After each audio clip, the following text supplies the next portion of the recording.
Olá, tudo bem? Estamos começando mais um ADMcast, o podcast que te mostra que a administração está em tudo. Bom, gente, antes de chamar o meu convidado, eu quero te convidar para você se inscrever aqui no canal A Serviço da Administração, pedir para você deixar like, comentários e também nos seguir no Spotify. Falando em seguir, não esqueça de também seguir as redes sociais do CRA São Paulo.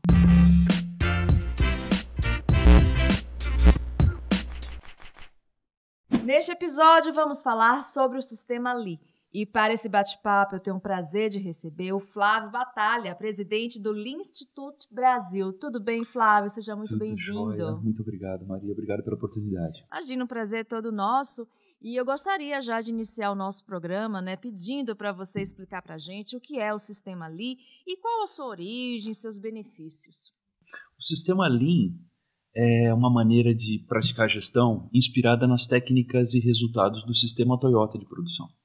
Essa maneira de fazer gestão tornou-se conhecida a partir de uma pesquisa que foi coordenada pelo MIT na década de 80, comecinho da década de 90, onde descobriu-se que existia uma maneira diferente de organizar o trabalho e de fazer a gestão em última instância, que tinha uma empresa no Japão, que era a Toyota, que estava conseguindo resultados bastante diferentes das outras indústrias do setor.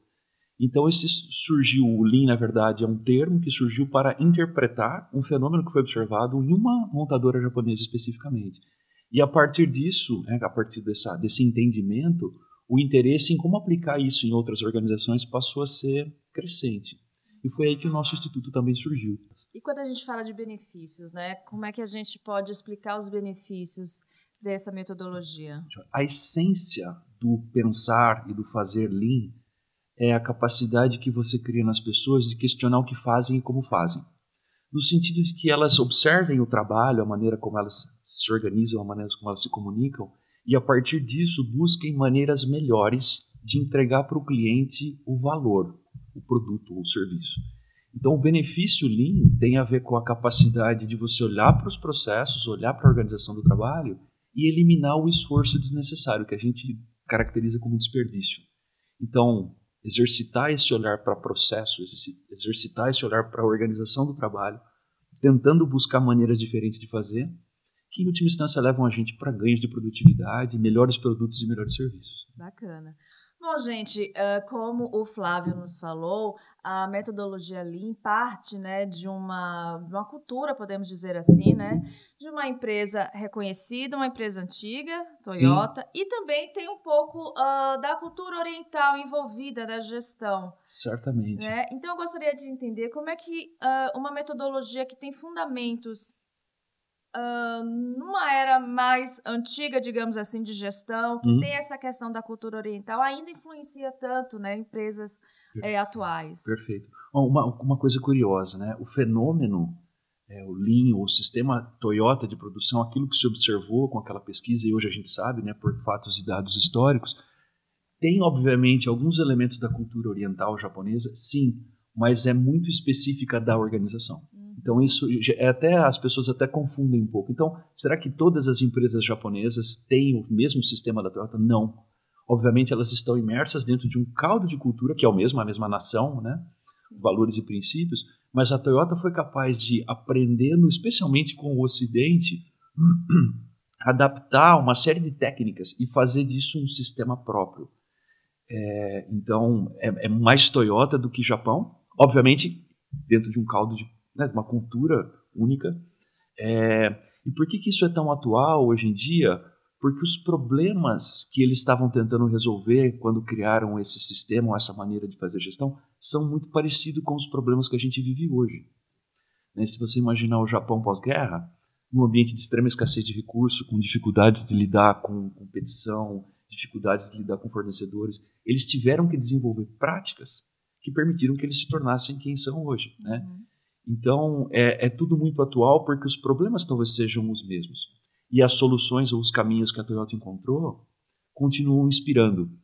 Mesmo organizações ocidentais muito bem administradas, quando olham para o que fazem com esse olhar, elas descobrem oportunidades interessantes. Bacana. Bom, agora, Flávio, conta pra gente o seguinte, todas as empresas podem usar a metodologia Lean? inclusive as empresas, né, mais conhecidas como ONGs, né, as organizações civis, não governamentais. Fala para a gente um pouquinho sobre isso. Certamente o conceito da maneira como a gente tenta torná-lo popular tem exatamente por trás esse propósito, né, de que outras empresas aprendam e façam. Então, sim, qualquer empresa pode fazer, qualquer organização de qualquer tamanho, de qualquer setor, porque basicamente tem a ver com o questionamento sobre como nós fazemos e entregamos o que entregamos, independente do produto ou do serviço. Então, é um viés, é uma ótica, é uma maneira de enxergar o trabalho, a relação com as pessoas, a maneira como você comunica, você decide, em última instância, a maneira como você administra ou como você faz gestão. Então, independe do setor, independe do tamanho, obviamente em função disso, né, do tamanho do setor, do contexto, as dificuldades são maiores, menores e existem nuances. Mas, como princípio, não existe contraindicação.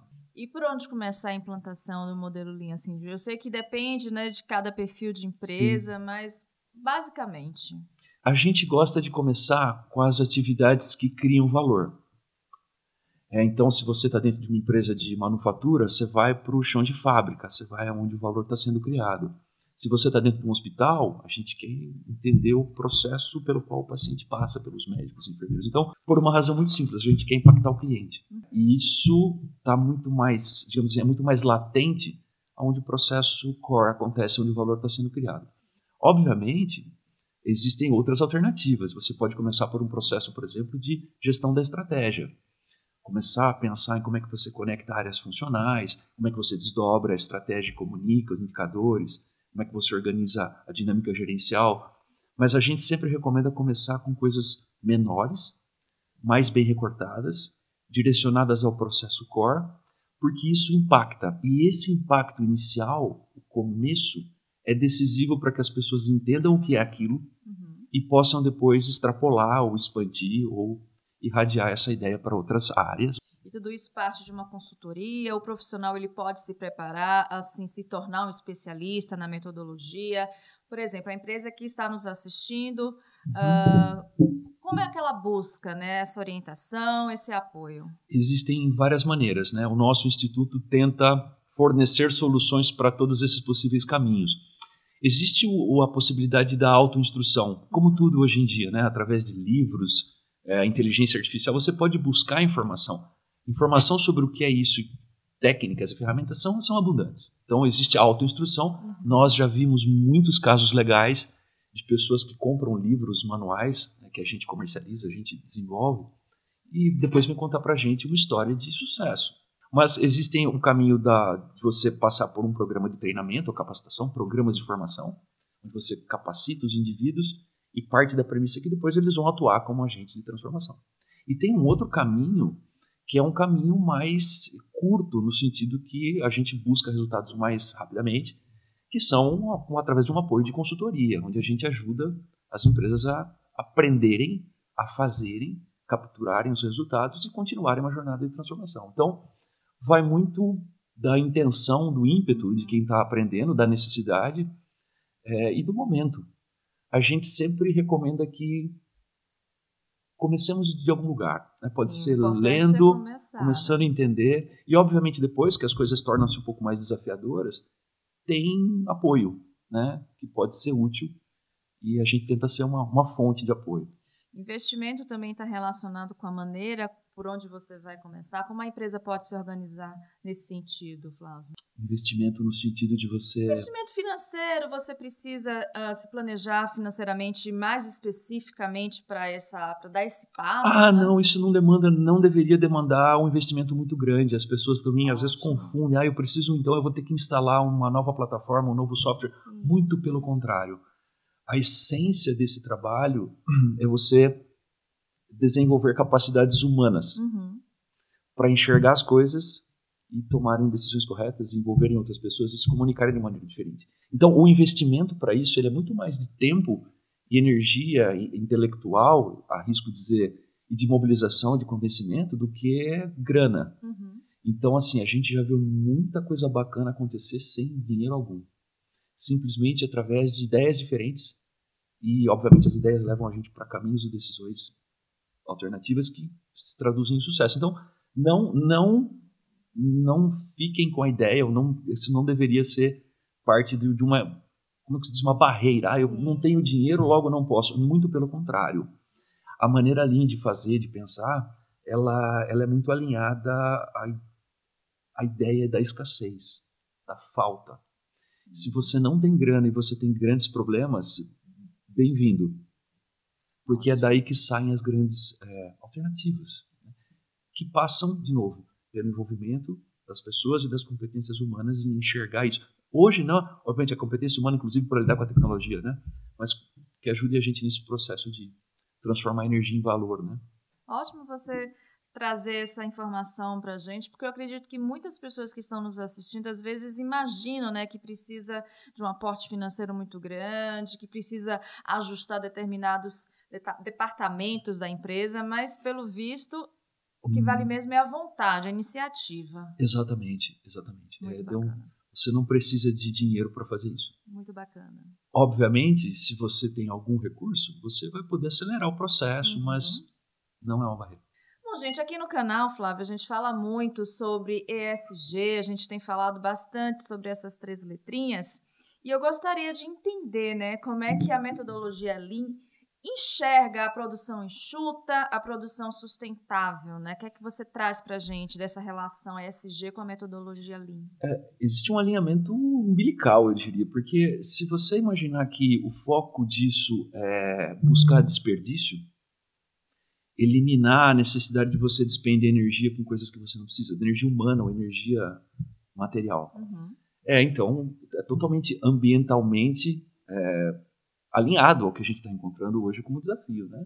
Se você parar para pensar na questão de governança, está na essência disso, né? Os padrões, as normas, a maneira como a gente organiza processo, você define papéis e responsabilidades com clareza, está muito alinhado àquilo que se busca dentro dessa maneira, né, de Lean. Então, assim, eu entendo que ESG está na essência disso, na prática. Quando você trata das relações humanas, da segurança psicológica, da questão da diversidade, do respeito ao outro, a maneira como as organizações se relacionam com governos. Então, assim, a Toyota é emblemática em tudo isso, historicamente. Centenariamente preocupada com o meio ambiente. Se você olha os planos da empresa de, 50, 60 anos atrás, declarações que soam hoje modernas, eles já estavam fazendo lá atrás. Trabalharam arduamente nos veículos híbridos, elétricos. Então, a Toyota, como fonte de inspiração, já vem fazendo isso na prática há muito tempo, antes de virar uma energia, né, toda direcionada, como a gente vê hoje. Já para eles isso está meio que dentro da essência. Né? Então eu diria que o conceito Lean ele é muito alinhado a tudo isso, antes mesmo de a gente ter as 3 letrinhas juntas. Sim, né? E hoje as empresas olham para isso, né, para esse esforço todo e falam, puxa, pera um pouco, está muito alinhado. Então, o que a gente vê são práticas totalmente coordenadas nesse sentido. Bom, vamos falar agora sobre liderança, sobre líder. Na sua opinião, como é que tem que ser, né, o perfil de um líder que segue ou quer seguir a metodologia Lean? Joia. Tem um comportamento que a gente valoriza muito dentro dessa maneira Lean de praticar liderança diferente, que é você estar próximo ou próxima do local onde as coisas acontecem. A gente chama isso do Gemba. Gemba é uma palavra do japonês que significa o local real, o lugar real, que pode ser traduzido, né, para a gente aqui, o chão da fábrica, onde a coisa de fato acontece. Então, o líder que está no Gemba, ou que vai ao Gemba, ou que valoriza a realidade e compartilha do momento, né, ali das dificuldades de quem executa o trabalho. Essa é uma postura de um líder Lean, podemos chamar assim. Uma outra característica desse líder é ele não se apressar em dar respostas e ele cultivar a ideia de fazer perguntas. Porque quando você faz perguntas, você suscita um raciocínio do outro lado. E, digamos assim, o estilo de liderança mais moderno, como posso chamar assim, não sei se essa é a palavra correta, mas ele é muito heróico. Né? São aqueles líderes que pegam a bandeira e vão e fazem e decidem e dão as respostas sempre estão prontos com as próximas respostas na ponta da língua. O líder Lean assume que ele não sabe muito bem, necessariamente sempre. E quando ele sabe, ele tenta levar as outras pessoas com ele para esse nível de entendimento, né? Não forçando a barra, mas no sentido de construir um entendimento comum. Então, é muito comum a gente ver empresas que praticam, né, Lean de maneira consistente, líderes que são questionadores, que não se apressam dessas respostas, e com isso eles constroem competências. Então, uma característica da liderança Lean ou outra é você fazer perguntas. Claramente com o objetivo de desenvolver o seu interlocutor. Excelente. Então, estar no Gemba, né, fazer perguntas e demonstrar respeito na prática. O que significa desafiar quem quer ser desafiado, desafiar um pouco menos quem não se lida muito bem com esse tipo de situação. Né? Não podemos ter comportamentos pasteurizados, as pessoas são diferentes. Então, reconhecer que cada um é um universo, né? E que a gente tem que respeitar aquele indivíduo, e parte do respeito a ele é ajudá-lo a galgar o próximo degrau, seja numa competência técnica ou social. Entendi. São 3 coisas: ir para o Gemba, por fazer perguntas e respeitar de fato o outro. Super faz sentido, pelo que você nos contou até agora. E a gente vai inserir um assunto agora na nossa conversa, Flávio, que é relacionado à inteligência artificial. A gente tem visto muitas empresas utilizando a inteligência artificial para otimizar recursos, otimizar tempo. Eu gostaria de saber, na sua opinião, como que a inteligência artificial pode ajudar, né, no desenvolvimento, na implantação, no dia a dia mesmo da metodologia Lean, e onde é que estão os riscos, né, dessa IA? Sim. Considerando esse contexto. Eu entendo que isso pode potencializar tremendamente, né, o trabalho que já está sendo feito dentro das empresas. IA significa que você passa a ter um interlocutor gratuito, né? Você pode dialogar e conversar, que pode te trazer informações filtradas, organizadas. Então, eu enxergo como uma grande alavanca de capacidades humanas. Como que isso pode ajudar a fazer Lean? De várias maneiras. Eu posso, por exemplo, a gente encontrava uma dificuldade grande dentro das empresas para trabalhar com dados. As pessoas têm dificuldade de fazer contas básicas. Hoje, com o IA, se eu souber organizar a informação, eu sou capaz de fazer cálculos ou coisas que, mesmo quem dominava muito o Excel, por exemplo, não conseguia. Então, sabe, isso democratiza o acesso à informação, democratiza a agilidade na tomada de decisão e potencializa o ser humano. Então, assim, eu enxergo isso como uma alavanca, um acelerador. Entretanto, você tem o risco, né, de exatamente você abandonar a dimensão social do desafio. Porque, tecnicamente, a IA vai suprir, já está suprindo lacunas assim, né? Está sobrando, né? Agora, o que isso significa em termos do não exercício da nossa capacidade social, de comunicação, de convivência, de tomada de decisão, de consenso? Então, de um lado, potencializa, ajuda a parte técnica, mas se a gente não tomar cuidado, a parte social, que também é um desafio gigante da administração, tende a ficar cada vez mais desafiador ou complicado. Então, como é que a gente faz a parte social sócio andar junto com o técnico? Talvez esse seja um desafio. Mas e outra coisa, né? Quando eu começo a ter muita questão da inteligência artificial e desse apoio, desse interlocutor hoje que traz tudo pra gente tão rápido, eu tendo a me afastar um pouco do Gemba. Sim. Eu tendo a me afastar, pela mesma razão, né? Eu tendo a me afastar um pouco do trabalho real e dos desafios reais que o mundo físico ainda vai exigir, continua exigindo. Então, quem produz medicamento, continua produzindo medicamento, tem que jogar no frasquinho. Né? Quem faz prédio tem que continuar construindo. Os médicos continuam fazendo cirurgias. Então, o mundo físico, que é onde a coisa acontece, né, em grande parte, a criação de valor, ele tende a ficar cada vez mais distante dos gestores, se a gente ficar muito atrelado à tecnologia. Como é que você acha que seria um exercício segurar, né, esse mundo real, não se afastar tanto dele? é estar presente e conversar com as pessoas que executam o trabalho, nos vários níveis, né? Então, você tem quem está lá, a base, mas você também tem a média gerência, que lida com dores assustadoras dentro das empresas, né?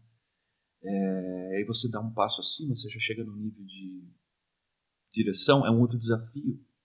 Então, estar presente aonde o trabalho acontece é um antídoto a tudo isso. E observar a realidade com os próprios olhos, sabe? Maravilha. Hoje a gente faz reunião virtual, tal. É muito diferente de você estar numa sala Com certeza. com pessoas, olhando nos olhos, entendendo, né, o comportamento ali, como é que o corpo está se manifestando diante de uma comunicação um pouco mais difícil, enfim. E tudo isso não pode sair das nossas práticas, né? Com certeza. Bom, ainda falando sobre tecnologia, eu vi uma fala sua, né, uma entrevista sua, que você afirmava que para você a tecnologia sem propósito não passa de uma despesa fantasiada de progresso. Pois é. Gostaria que você explicasse, eu achei tão interessante essa sua concepção. Veja, se eu tenho tecnologia partindo da premissa de que ela custa algum dinheiro, certo? Existem investimentos. Se eu não tenho um propósito claro para usar, ela passa a ser mais desperdício. Então eu posso ter um arcabouço tecnológico fantástico que me custou uma soma razoável de dinheiro, tempo das pessoas, e que não necessariamente se traduz em alguma coisa de fato útil para quem faz o trabalho ou para quem recebe a entrega. E a gente vê isso aos montes. Então as pessoas acabam se enganando, existe um auto-engano, né? Que a gente está investindo tantos milhões e por isso, logo, estou tendo benefícios e eu acabo ventilando que agora somos uma empresa digital. E quando você chega perto dos processos, do trabalho das pessoas que executam, você percebe que o caos ou algo parecido continua ali, né? Casos e casos de empresas que passaram por transformações digitais e camadas e novas plataformas. E você continua tendo a mesma dor de cabeça no call center que sempre teve como cliente. Ou até piora, né? Então, são tantos processos inseridos, né, que você acaba até, como você falou, dificultando, piorando o atendimento. Bom, você falou de desperdício agora, começou falando no início sobre o desperdícios Lean. Gostaria que você explicasse para a gente o que vocês consideram hoje desperdícios, né, em uma empresa dentro da metodologia Lean. O desperdício está associado ao dispêndio desnecessário de energia. Então, se você olhar para o ser humano, você tem uma série de desperdícios do tempo das pessoas. Então, as pessoas se deslocando sem necessidade, pessoas entrando e saindo em reuniões das quais elas não precisavam mais estar. O tempo das pessoas, se você parar para olhar, né, um operador de máquina, ele tem um tempo que ele está ali fazendo o trabalho, mas ele tem um deslocamento, ele vai buscar a peça, ele volta, aí depois a peça tem um defeito, ele tem que retrabalhar. Então, tudo aquilo que significa consumo de tempo e energia que não se traduz em valor, é desperdício. Então, eu tenho desperdício de movimentação, eu tenho desperdício de transporte, eu tenho desperdício de excesso de estoque ou inventário, que a gente chama de superprodução, eu tenho desperdício de conhecimento. Tem uma série, tem os clássicos 7 desperdícios, né, do mundo Lean, mas que eles acabam todos estando presentes, independente do processo. Pode ser na manufatura, no hospital, num banco ou numa empresa de software.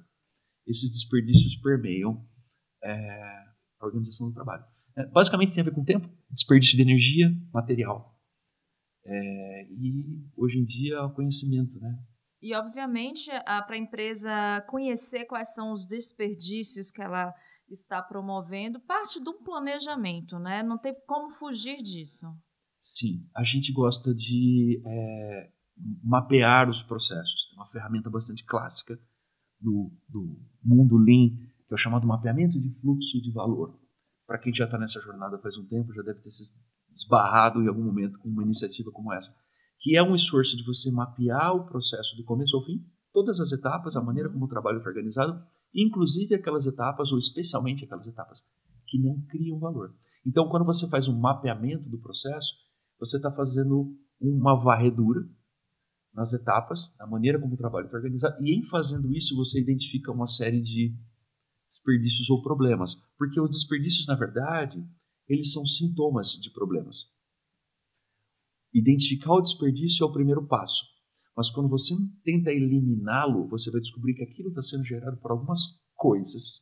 Ele é uma consequência. E aí você tem que fazer uma imersão em busca das causas desse problema. Então, procurar problemas e procurar desperdícios são sinônimos dentro dessa nossa perspectiva.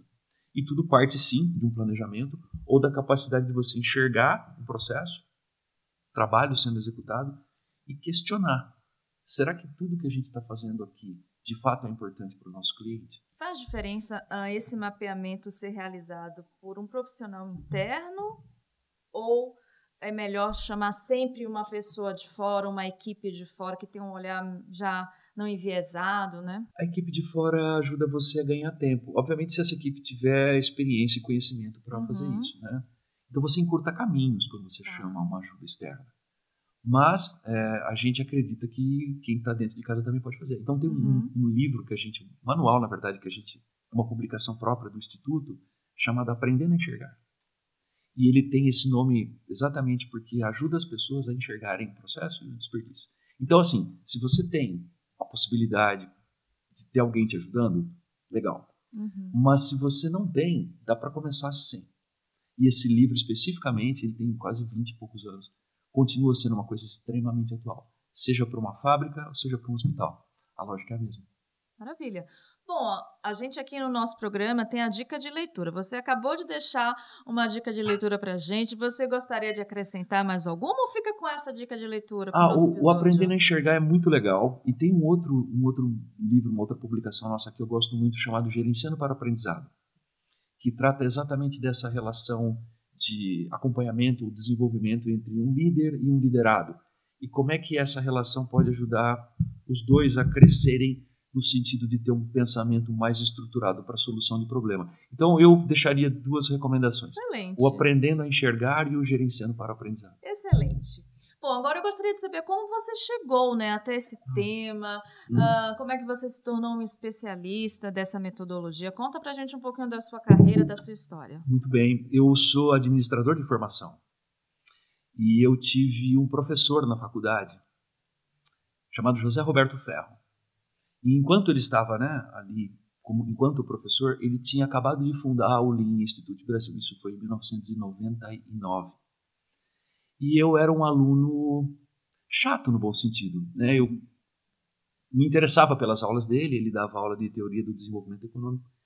E ele, num determinado momento, ele me chamou no final da aula dizendo que precisava conversar comigo. Eu fiquei até apreensivo. O que esse cara quer falar comigo? Deve ter alguma coisa que eu fiz errado. E ele me convidou para fazer um estágio no Lean Institute. Ele falou, você está interessado aqui na aula, tal, você não quer fazer um estágio? Estou precisando de ajuda. Eu falei, poxa, que legal, né? Estudante de administração precisando de arrumar um estágio. Falei, é aqui que eu vou. E isso foi em 99. E estou lá desde então. Então é uma jornada aí de 26 anos. Eu fui estagiário, depois trainee, depois me tornei gerente de projeto, diretor, vice-presidente, e agora eu sou o presidente. Então eu tenho uma carreira toda dentro do Lean Institute, que eu acabei chegando ali, coisas da vida, né? O professor Ferro precisava de ajuda e eu precisava de um estágio. Então, e eu quando cheguei me deparei com essas ideias que no curso de administração ainda soavam como uma coisa do futuro. Não, as técnicas japonesas, a gente estudava isso há quase 30 anos atrás. E de repente eu caí ali onde estava o coração disso. Os caras do MIT que tinham feito a pesquisa, o professor Ferro, que era o representante do MIT no Brasil, inserido no meio dos caras que eram os gurus ali. Eu achei tudo isso muito legal. Muito legal. Eu falei, puxa, é aqui que eu vou ficar então por enquanto. E aí a gente começou a fazer projetos, né? Projetos de consultoria. Acabei tendo a oportunidade de conhecer portos, aeroportos, manufatura, bancos, seguradora, hospitais. Eu acabei me envolvendo em projetos em vários setores.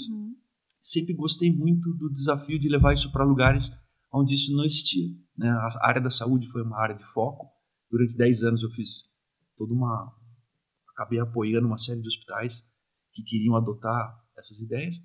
E agora eu estou com o desafio de ajudar a equipe, né? No sentido de que eu estou um pouco mais longe da linha de frente, mas eu continuo fazendo projeto, eu adoro, é o que eu gosto e talvez o que mais sei fazer é estar na ponta, ajudando as empresas. Mas agora eu estou tentando fazer esse trabalho de apoiar as pessoas novas que estão chegando, tentando, né, capitanear a nossa equipe aí em busca de cumprir o nosso propósito. Muito bacana. Quando a gente fala sobre administração, muita gente relaciona mais a gestão de empresas privadas, mas a gente não pode esquecer que existe e é tão importante quanto a gestão pública. Como a gestão pública pode se beneficiar da metodologia Lean? É possível, primeiramente, acho que essa é a primeira pergunta, é possível inserir a metodologia Lean na gestão pública? É possível e é um grande sonho antigo que a gente tem desde o começo do nosso instituto. A nossa ideia era que em algum momento a administração pública se interessaria por isso. Temos algumas experiências com algumas organizações públicas. Eu prefiro não citar nomes, a gente já fez projeto com algumas organizações com excelentes resultados. Então é possível? É possível. Faz parte do nosso objetivo, do nosso propósito enquanto organização? Sim, a gente adoraria chegar no serviço público. Entretanto, as dificuldades são muito grandes, né? Quando você está dentro de uma empresa privada, você fala assim, não, o cliente é o nosso foco. Quando eu vou para o serviço público, eu preciso dizer que o cidadão é o meu foco. E quando eu tenho que assumir que o cidadão é a razão pela qual eu estou ali, a coisa vira.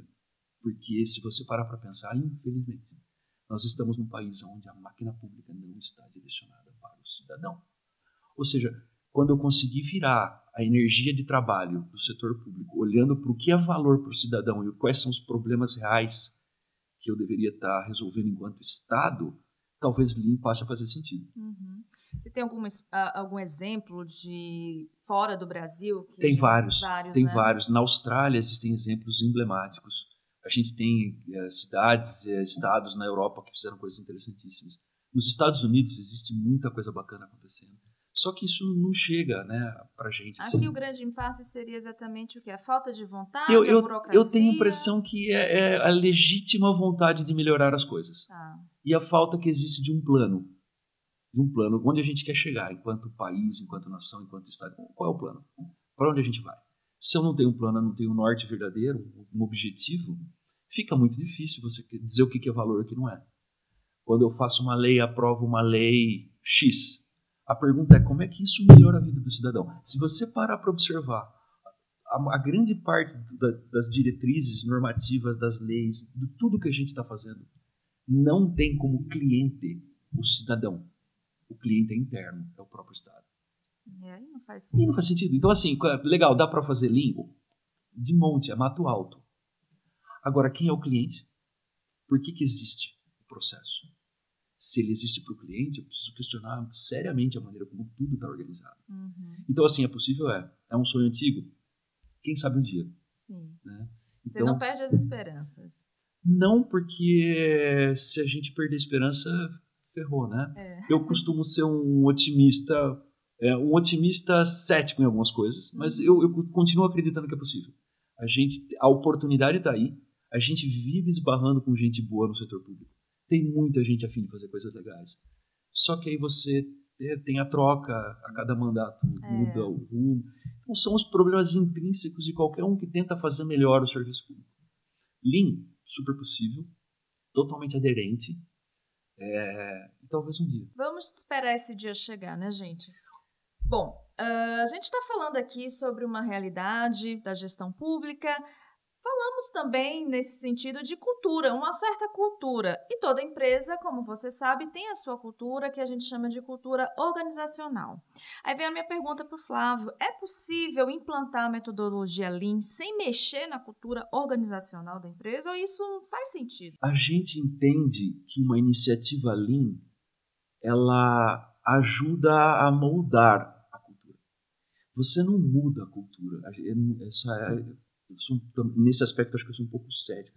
A cultura é uma coisa que você molda, você ajusta, porque ela está ali, seja a cultura de um país ou de uma organização. Por mais que você tente mudá-la, não é tentando mudar a cultura que você muda a cultura. A gente entende que mudando práticas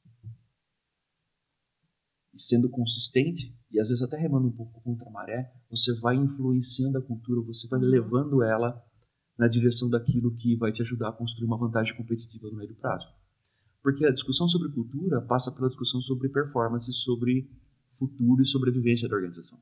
A gente vai preservar a cultura, tá bom, legal, mas o que eu preciso fazer de ajuste na maneira como as pessoas se relacionam, como elas se comunicam, de modo que a gente perenize a organização, que a gente torne essa organização melhor.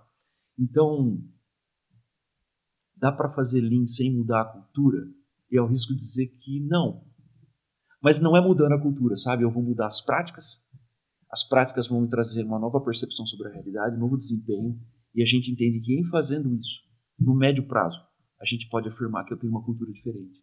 Então você faz para mudar a cultura, mas não atuando sobre ela diretamente, sim sobre os artefatos, sobre as práticas. Maravilha. Bom, gente, o Flávio ele também tem o trabalho realizado na publicação de artigos, né, para a Época Negócios. Inclusive, entre esses artigos, eu achei um bastante interessante.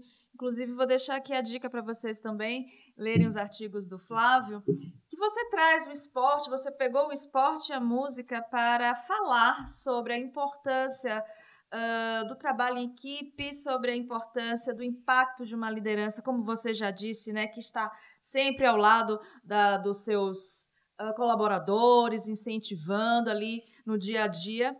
E também você falou um pouco de gestão do improviso, né? Eu sei que eu vou puxar da sua memória, mas eu gostaria que você explicasse para a gente um pouco sobre como o pensamento Lean ele pode nos ajudar a evitar, né, essa gestão do improviso e também a fortalecer esse trabalho em equipe, essa liderança, né, compartilhada. Na música e no esporte, né, o argumento do artigo é que o bom líder, né, o líder que contribui, é aquele que ajuda o outro a fazer melhor a parte dele. E muitas vezes a gente se depara com arquétipos, né, modelos de liderança, com aquela perspectiva de novo, né, do herói, do superstar. Na música existem os superstars, né, mas existem aqueles músicos, por exemplo, que não aparecem tanto e entretanto são eles que fazem a essência do conjunto da banda. No esporte também, né, são pessoas que estão dentro de campo, que não necessariamente são os melhores jogadores, mas exercem sobre os outros uma capacidade de influência bastante grande. Então, essa ideia de que muitas vezes o líder não necessariamente é o protagonista, é o frontman da banda, mas ele atua nos bastidores. E essas lideranças, elas precisam ser valorizadas, sabe? Elas abundam nas organizações. Tem muitas pessoas que são capazes de influenciar outras, são pessoas que estão dispostas a ensinar e que não necessariamente aparecem. Então, é um pouco nesse aspecto de tentar identificar quem são essas pessoas e dar a elas o espaço que elas precisam para ajudar as empresas e os indivíduos. E a questão da gestão do improviso, né? O improviso é possível quando eu tenho um padrão, quando eu tenho alguma coisa em torno da qual eu posso variar. Se eu não tenho um padrão, se eu não tenho uma pauta, se eu não estou ensaiado, se eu não sei o script, como é que eu posso variar?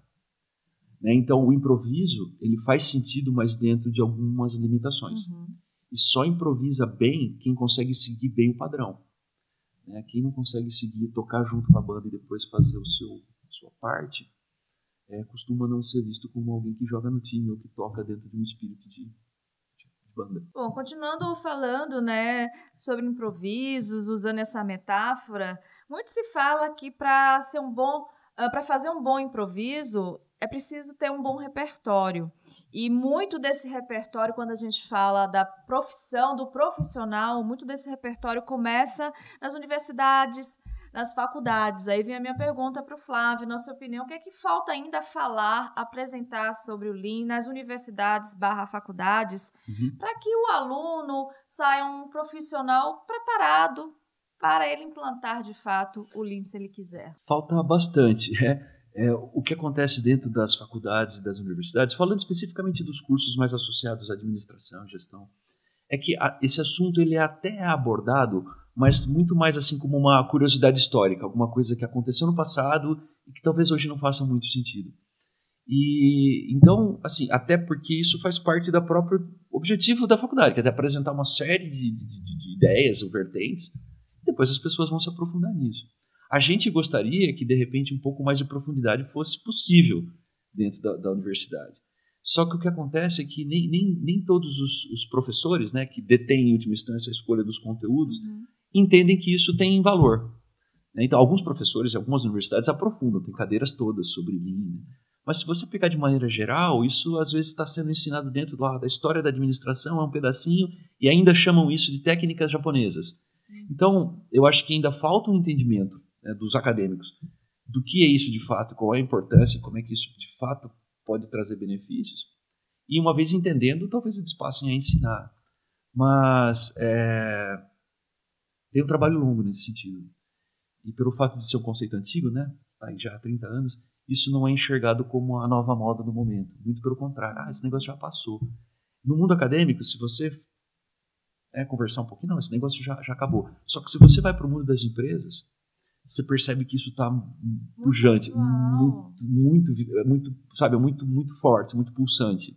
Nós, inclusive, recentemente realizamos um evento, tinha 1.500 pessoas, só empresa de ponta, né? Então, existe ainda uma desconexão entre o que o mercado pede, o que as empresas estão fazendo, e o que as universidades estão entregando.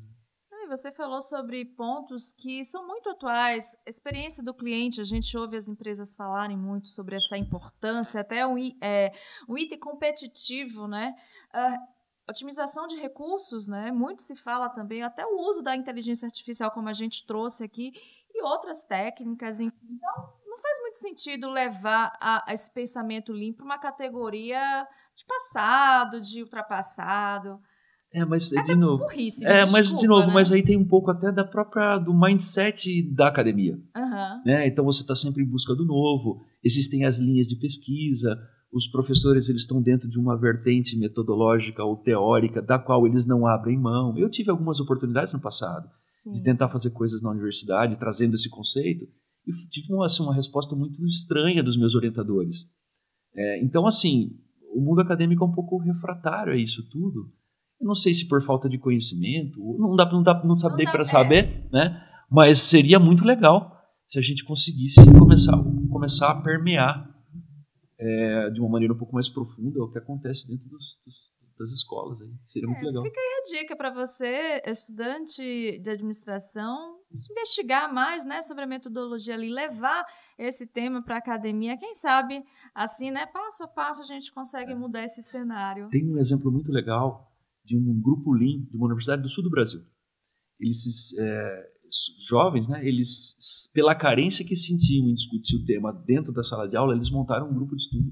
Já deve ter uns 10 ou 15 anos, a gente é bem conectado com eles. Inclusive, algumas pessoas que trabalham com a gente hoje vieram de lá. Muito bacana. Então, eles se organizaram para suprir uma lacuna que eles identificaram.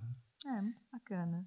Bom, gente, infelizmente a gente está encerrando aqui o nosso bate-papo, mas antes de encerrar aqui com o Flávio, eu gostaria de saber, na sua opinião, quais são as fortes tendências em relação ao pensamento Lean, a metodologia Lean, e como os profissionais devem se preparar para essas tendências. Tem um assunto que, inclusive, é foco de uma publicação recente que a gente fez há um mês atrás, um novo livro chamado Gestão com Propósito, que trata da maneira Lean de fazer a gestão da estratégia, que vai desde a formulação, passando pelo desdobramento, pela construção dos planos, a formalização e o acompanhamento, a rotina de acompanhamento que a estratégia demanda no dia a dia. Então, o nome disso, né, no linguajar Lean é o Hoshin Kanri, é uma técnica que a Toyota vem desenvolvendo ao longo de décadas também, e que agora a gente tem o privilégio de ter isso documentado num livro, num manual, que tem ajudado muito. A gente já trabalha com esse conceito há muito tempo, mas agora a gente tem o conhecimento sistematizado por uma pessoa que trabalhou durante muitos anos na Toyota, 20 anos.